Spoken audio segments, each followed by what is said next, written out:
السلام عليكم ورحمة الله وبركاته. اللهم صل وسلم على سيدنا محمد عليه أفضل الصلاة والسلام.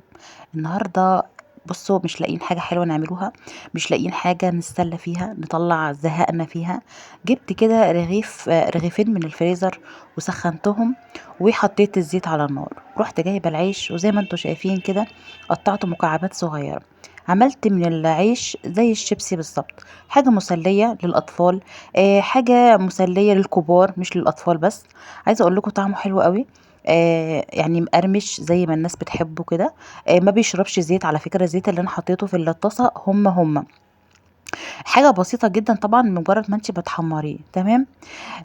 بعد كده بعد ما تطلعيه هترشي عليه التوابل اللي انت عايزاها، عايزه تحطي عليها اللي هي اللي بطعم الجبنه، عايزه تحطي عليها في كده البودره اللي هي بتبقى بطعم الجبنه زي ما انت عايزه. انا رشيت عليه ملح وكمون عشان انا متعوده ان انا احط عليه ملح وكمون، ده من زمان قوي فبحب الطريقه دي بس مش اكتر.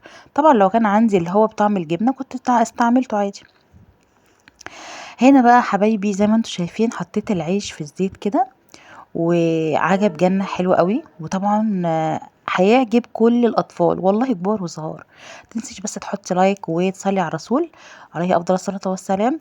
وطبعا أهلا بكل الجداد اللي اشتركوا في القناة، نورتوني وأسعدتوني بوجودكم، ويا رب أكون عند حسن ظنكم. عايزه اقول لكم مفيش 10 دقايق الحاجه الحلوه دي بتبقى بين ايديكي، الطبق كده المقرمشات كده، تتفرجي بقى على كرتون، تتفرجي على فيلم رعب، اي حاجه زي ما انتوا عايزين، تمسكي كده التليفون وتتفرجي على فيديوهات براحتك وتقعدي بقى ايه تاكلي كده وتقرمشي. والله حلو، انا بالنسبه لي بحبه بصراحه، ولو جربتيه هيعجبك قوي. طبعا دوت بيستعملوه في شوربة العدس، بيستعملوه مع الكشري، بيستعملوه كمسليات. انا بقى استعملته النهارده كمسليات زيه زي الشيبسي بالظبط.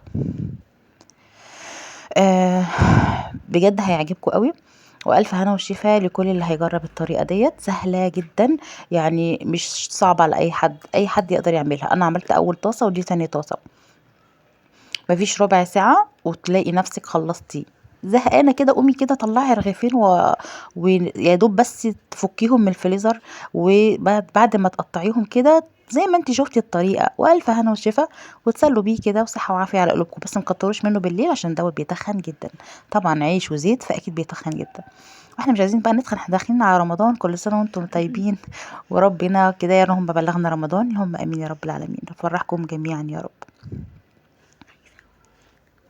السلام عليكم ورحمة الله وبركاته. حبايبي عاملين ايه؟ يا رب تكونوا بخير.